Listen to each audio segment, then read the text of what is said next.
په غزني کې امنیتي مسؤلینو هغه کس نیولی چې له هلمند ولایت څخه یې کابل ته 1288 نشي ګولۍ 10 کیلوګرامه د شي په نوم نشي توکي او یوه اندازه پوډر قاچاقول.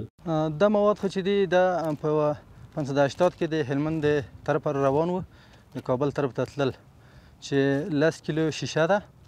او 1288 دانې د نشي ګولۍ دي او یوه اندازه پوډر ده. امنیتي چارواکي وایي د نشي توکو قاچاق کرکیلې په وړاندې مبارزه جدي ده او له خلکو غواړي چې د مخدره توکو په مخنیوي کې ورسره همکاره پاتې شي.